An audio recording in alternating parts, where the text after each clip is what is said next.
Assalamualaikum warahmatullahi wabarakatuh. Salam sejahtera bagi kita semua. Bertemu kembali di mata kuliah Matematika Diskrit. Hari ini kita masuk pada pertemuan ketiga. Kita akan belajar tentang quantifier atau kuantor dan induksi matematika. Kuantor pernyataan. Misalkan Px adalah pernyataan yang menyangkut variabel X dan D adalah sebuah himpunan. Maka P adalah fungsi proposisi jika untuk setiap X anggota D.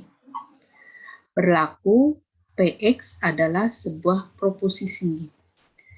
Jadi Px dikatakan proposisi jika semua X-nya elemen D atau anggota D, di mana D-nya adalah sebuah himpunan. Contoh kuantor pernyataan. Misalkan, Px merupakan pernyataan X adalah sebuah bilangan bulat genap. Himpunan D adalah himpunan bilangan bulat positif. Jadi, X yang merupakan bilangan genap itu anggota dari D yang merupakan bilangan bulat positif. Maka fungsi proposisi Px dapat dituliskan jika X-nya sama dengan 1, maka proposisinya 1 adalah bilangan bulat genap, nilainya false atau salah. Jika X-nya sama dengan 2, maka proposisinya 2 adalah bilangan bulat genap, maka nilainya true atau benar. Dan seterusnya, X-nya bisa diganti dengan 3, 4, dan seterusnya. Sampai tak hingga yang merupakan anggota dari bilangan bulat positif. Untuk menyatakan kuantitas suatu objek proposisi atau jumlah atau banyaknya suatu objek proposisi digunakan notasi yang disebut dengan kuantor. Jadi bisa dinyatakan kuantor itu merupakan kuantitas atau jumlah atau banyaknya suatu objek proposisi. Macam-macam kuantor itu ada 2. Yang pertama, untuk setiap X, Px, disebut dengan kuantor universal. Simbolnya seperti huruf A terbalik. Setiap X artinya berlaku untuk semua X. Yang kedua, untuk beberapa X, Px, disebut dengan kuantor eksistensial. Simbolnya seperti huruf E besar terbalik. Beberapa berarti hanya berlaku sebagian nilai X saja. Sebagai contoh, misalkan X himpunan warga negara Indonesia, P-nya predikat membayar pajak, R predikat membeli MS Word. Penerapan kuantor, misalkan setiap X, Px, artinya semua atau setiap warga negara membayar pajak. Beberapa X, Rx, Px, artinya ada beberapa warga negara membeli MS Word membayar pajak. Yang ketiga, setiap X, jika Rx maka Px, artinya semua warga negara atau setiap warga negara jika membeli MS Word maka membayar pajak. Yang keempat, beberapa X, Rx, dan bukan Px. Artinya ada warga negara atau beberapa warga negara membeli MS Word dan tidak membayar pajak. Ini adalah contoh penerapan dari kuantor, macam-macam kuantor tadi. Negasi kuantor. Simbolnya seperti huruf tak terhingga. Negasi setiap X, maka hasilnya menjadi beberapa X. Negasi dari beberapa X, maka hasilnya menjadi setiap X. Sehingga kalau ingin dicari negasi dalam kurung setiap X PX, maka hasilnya setiap menjadi beberapa X, PX menjadi bukan PX. Nah, simbol bukan PX itu bisa menggunakan simbol tak terhingga atau bisa juga menggunakan garis di atasnya. Yang kedua, negasi dari setiap X PX. Maka menjadi setiap X bukan PX. Negasi dalam kurung setiap X, jika PX maka QX. Menjadi beberapa X dalam kurung, jika PX maka QX. Bukan negasi. Jika bukan PX maka QX. Sama dengan beberapa X, PX, dan QX. Jadi jika maka kalau dinegasikan bisa menjadi dan. Contoh kasus yang berkaitan dengan kuantor eksistensial maupun universal. Soal yang pertama, Anda diminta menentukan validitas pernyataan di bawah ini bila domain pernyataan himpunan bilangan real. Ingat kembali, bilangan real itu adalah berlaku bisa bilangan rasional, pecahan, bulat, bisa positif negatif, bisa bilangan cacah, bilangan asli, dan seterusnya. Itu bilangan real, cakupan bilangan real atau semesta bilangan real. Kemudian ada dua, A dan B. Nah, saya akan menjelaskan yang A. Yang B silakan dipelajari. Di sini, A yang pertama, setiap X, setiap Y, berlaku P dalam kurung X pangkat 2 kurang dari Y plus 1. Artinya bahwa untuk semua nilai X, semua nilai Y, nilai X pangkat 2 selalu kurang dari Y plus 1. Nah, untuk menjawab nilai ini valid atau tidak, atau benar atau salah, maka kita cukup mencari satu nilai yang membuat pernyataan ini menjadi salah. Misalkan X-nya min 4, Y-nya 1. Min 4 pangkat 2 hasilnya 16. 1 ditambah 1, 2. Apakah 16 kurang dari 2? Maka nilainya salah. Berarti ternyata ada X, ada Y yang pernyataan tersebut membuat salah. Nah, pernyataan yang kedua juga demikian, bahwa X pangkat 2 kurang dari Y plus 1 itu tidak berlaku untuk semua X. Untuk pernyataan yang ketiga juga demikian, bahwa X pangkat 2 kurang dari Y plus 1 itu tidak berlaku untuk semua Y. Nah, pernyataan yang keempat, beberapa X, beberapa Y, pernyataan X pangkat 2 kurang dari Y plus 1 itu benar. Misalkan X-nya 1, Y-nya 2. 1 pangkat 2 hasilnya 1. Kurang dari 2 plus 1, 3. Jadi 1 kurang dari 3. Pernyataan ini benar.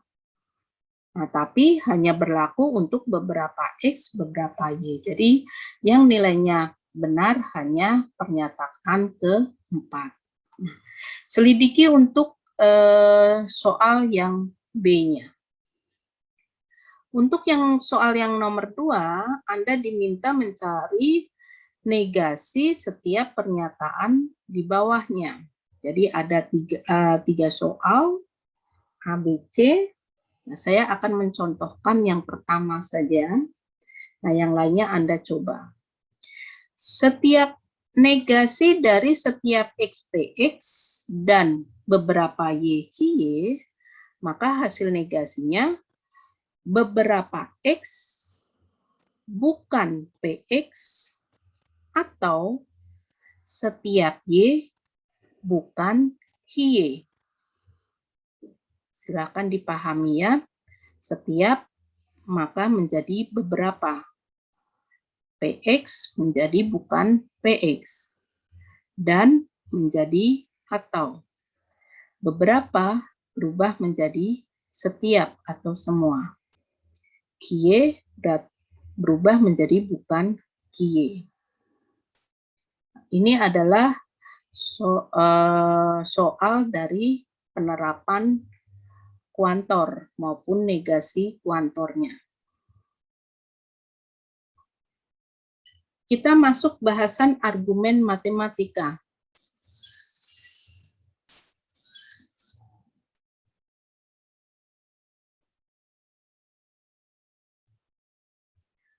Perhatikan argumen matematika berikut ini. Pn, jumlah bilangan bulat positif dari 1 sampai N adalah N dikali dalam kurung N plus 1 dibagi 2. Misalkan kalau N-nya sama dengan 5, maka menurut rumus di atas menjadi 5 dikali dalam kurung 5 plus 1 dibagi 2. 5 kali 6, 30 dibagi 2 hasilnya 15. Kita buktikan. Bilangan bulat pertama itu 1, kedua 2, ketiga 3, keempat 4, kelima 5. Karena yang diminta N-nya sama dengan 5. Kita jumlahkan 1 tambah 2 tambah 3 tambah 4 tambah 5. Ternyata benar hasilnya 15. Argumen yang kedua, Pn adalah jumlah dari N buah bilangan ganjil positif pertama adalah N kuadrat. Misalkan N-nya sama dengan 3, maka menurut rumus 3 pangkat 2 sama dengan 9. Apakah benar? Kita lihat, kita buktikan. Ganjil yang pertama bernilai 1, ganjil yang kedua 3, ganjil yang ketiga 5. Jadi 1 ditambah 3 ditambah 5 sama dengan 9. Jadi rumus ini terbukti. Induksi matematika adalah teknik pembuktian yang baku dalam matematik khusus menyangkut bilangan bulat positif. Jadi induksi matematika itu adalah suatu metode atau suatu cara pembuktian di mana kasus-kasus khusus bilangan bulat positif. Bagaimana prinsip induksi matematika? Kita perhatikan, misalkan Pn adalah pernyataan perihal bilangan positif, bilangan bulat positif, dan kita ingin membuktikan bahwa Pn benar untuk semua bilangan bulat positif N. Untuk membuktikan pernyataan ini, kita hanya perlu menunjukkan Yang pertama, syarat pembuktian induksi matematika, Anda cukup membuktikan P untuk N-nya sama dengan 1 bernilai benar. Syarat yang kedua, untuk semua bilangan bulat positif di mana N-nya lebih besar sama dengan 1, jika Pn-nya benar, maka Pn plus 1 juga benar. Jadi dua ini yang harus dibuktikan. Langkah pertama, ya, jadi ini syarat pertama, dinamakan basis induksi. Langkah kedua, syarat kedua, dinamakan langkah induksi.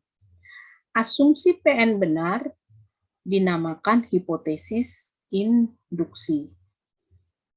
Kita masuk ke contoh, bagaimana penerapan dua syarat induksi matematika ini.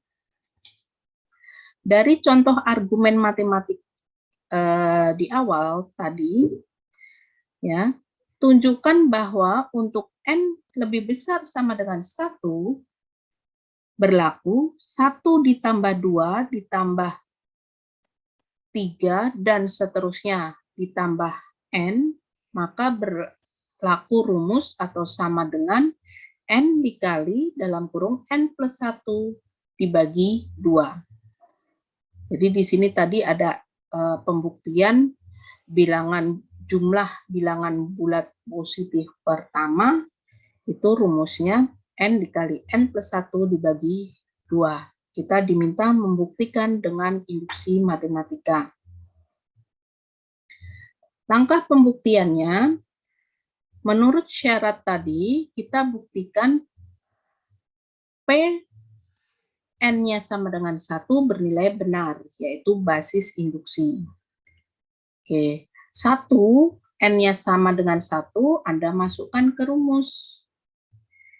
Setiap N Anda masukkan diganti dengan 1. Tadi rumusnya N dikali N plus 1 dibagi 2. N-nya diganti 1, berarti 1 dikali dalam kurung 1 plus 1 dibagi 2. 1 tambah 1, 2. 2 dikali 1, 2. 2 dibagi 2 sama dengan 1. Terbukti. Artinya di sini basis induksinya bernilai benar. Syarat yang kedua, kita akan membuktikan langkah induksi. Pn-nya apa? Pn-nya yaitu 1 ditambah 2 ditambah 3 ditambah sampai dengan ditambah N, itu rumusnya tadi N dikali N plus 1 dibagi 2. Ini nilainya benar, hipotesisnya benar. Kita harus membuktikan Pn plus 1-nya juga benar. Maka di sini 1 ditambah 2 ditambah 3 sampai dengan ditambah N, ditambah lagi dengan N plus 1. Karena kalau di sini ini di atas ini hipotesis, ya, Pn, maka yang di bawah kita ingin membuktikan Pn plus 1 juga benar. Apakah rumusnya menjadi N plus 1 dikali N plus 2 dibagi 2? Nah, ini harusnya yang ini 1 yang di belakang ini diganti 2. Ini harus kita buktikan nilainya juga benar. Kita lihat di sini,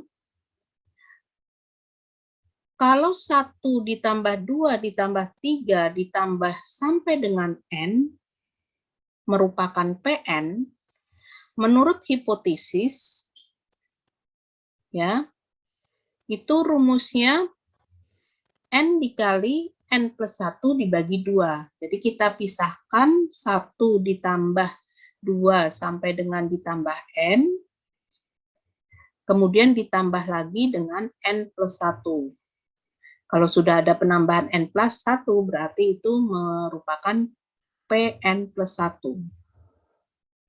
Nah, kemudian jumlah dari 1 sampai ke N, itu tadi menurut rumus hipotesis, N dikali N plus 1 dibagi 2. Kita tambahkan sisanya N plus 1. Untuk dua hasil ini, dia bisa dijumlahkan kalau penyebutnya sama, 2. Sedangkan yang 1/2, yang satu tidak, maka disamakan penyebut. Anda dijadikan per 2 semua. Maka di sini ini mau urai, silakan. Jadi N kali N ditambah N plus 1 gitu ya. Jadi N kuadrat plus N dibagi 2. Nah, untuk N plus 1-nya dikalikan 2 per 2 ya. Jadi agar dia penyebutnya sama, atasnya dikalikan 2. Jadi 2 kali N ditambah 2 per 2. Karena penyebutnya sudah sama, ini bisa dijumlahkan. Sehingga dijadikan 1 N kuadrat plus 3N plus 2. Nah, kemudian dari pembilang ini bisa kita faktorkan. Kita faktorkan, ternyata hasilnya N plus 1 dikali N plus 2 dibagi 2. Atau cara mudahnya tidak perlu dijadikan 1 atau digabung seperti ini. Langsung saja dari hasil ini ya, di atas ini, yang paling kanan itu dikalikan 2, kemudian menggunakan hukum distributif, yang sama N plus 1, N plus 1-nya kita keluarkan. Nah, kemudian N dan 2-nya kita buat terpisah, jadi N plus 2. Nah, ternyata ini rumusnya, hasilnya sama dengan rumus PN-nya, maka terbukti. Untuk pelatihan, biar semakin paham, silakan dikerjakan soal nomor 1 sampai 3. Nah, hasilnya nanti bisa didiskusikan dengan dosen matematika diskrit masing-masing ya. Untuk materi pertemuan 3-nya selesai, saya akhiri. Wassalamualaikum warahmatullahi wabarakatuh.